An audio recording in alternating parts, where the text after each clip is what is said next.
Olá, povo de Deus, terça-feira da sexta semana do Tempo Comum, 16 de fevereiro de 2021.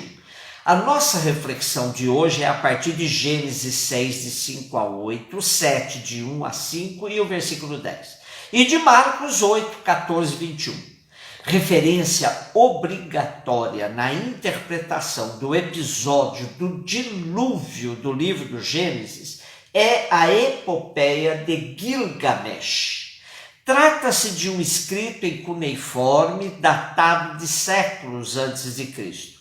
É uma obra-prima onde vemos relações de amizade entre Gilgamesh, o herói da epopeia, com seu amigo inseparável Enkidu, um homem selvagem criado pelos deuses como um equivalente de Gilgamesh para que o distraísse e evitasse que ele oprimisse os cidadãos de Uruk.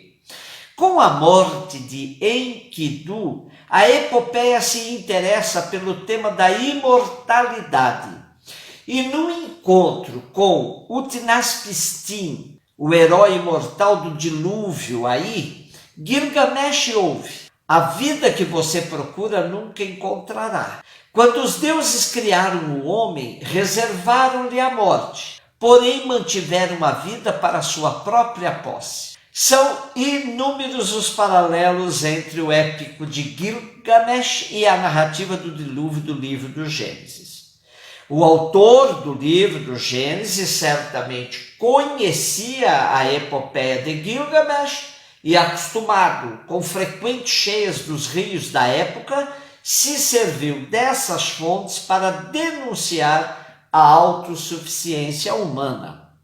A Bíblia Pastoral, na sua versão mais antiga, comenta: a autossuficiência chega ao máximo da pretensão.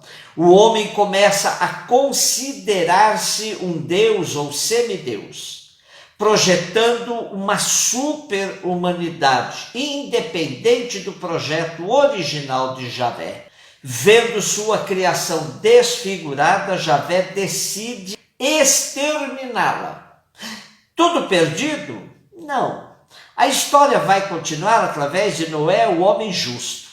O elo de continuidade da história é a justiça. É nela que Deus se apoia para dar seu constante recado à humanidade. Enquanto houver justos sobre a terra, vale a pena dar continuidade à existência humana. A narrativa do dilúvio é inspirada, então, nas inundações periódicas dos grandes rios e se baseia em culturas antigas médio-orientais.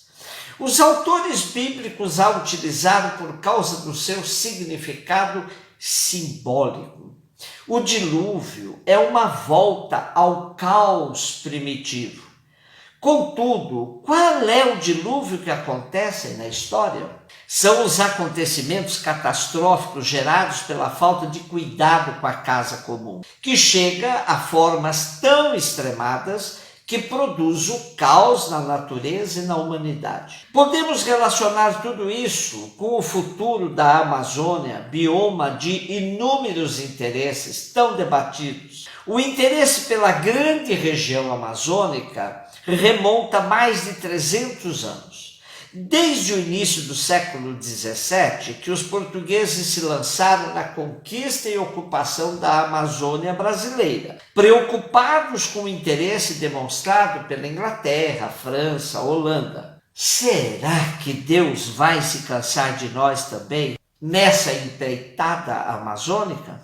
A narrativa do dilúvio é também uma defesa do justo. Este sabe discernir a catástrofe e tomar uma atitude para sobreviver e preservar a vida. É através do justo que a história continua. No caso da Amazônia, os povos originários sabem preservá-la. Precisamos ouvi-los mais.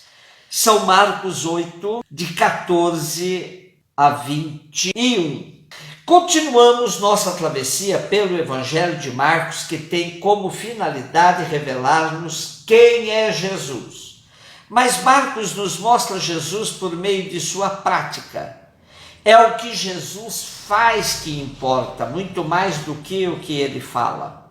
Também vemos nos diversos relacionamentos com Jesus, com interlocutores tão variados, reações tão diferentes.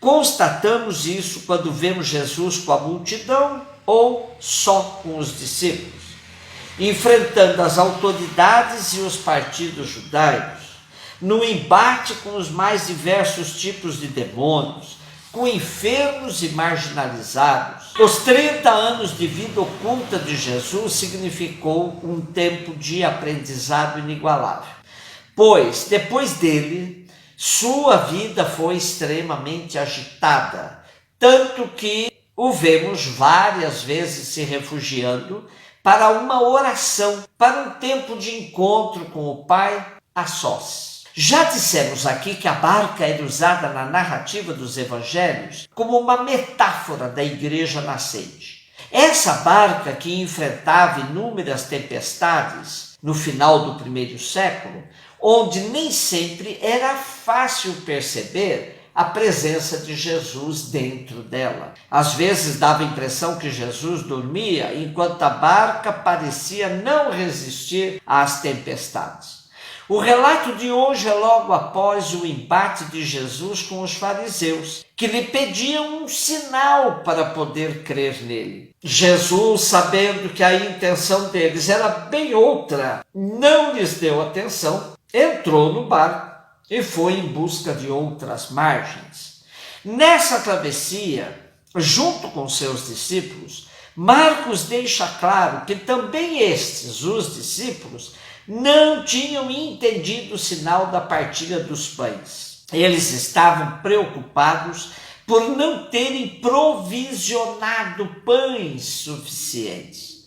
Discutem entre si sobre isso.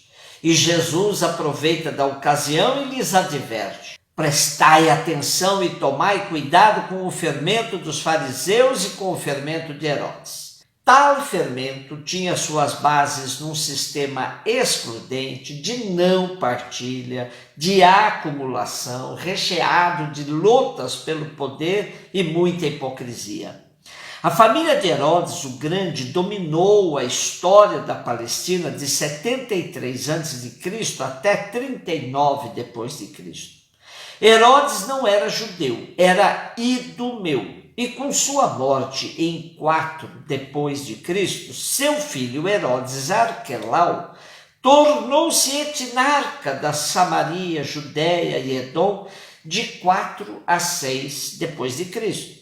E foi considerado incompetente pelo imperador romano Augusto, que tornou o outro filho de Herodes, Herodes Antipas, soberano da Galiléia de 6 a 39 d.C. Segundo o livro de Atos, Herodes morreu durante seu discurso em Cesareia, onde as pessoas o chamavam de Deus. Então um anjo o fere, pois havia recebido a honra que apenas Deus tem, e ele morre comido por vermes.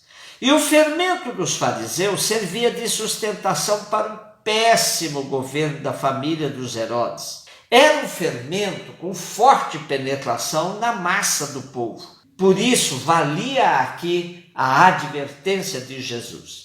Porém, os discípulos ainda não tinham entendido nada do sinal da partilha dos pães e nem sobre a advertência de Jesus sobre o fermento de Herodes e dos fariseus.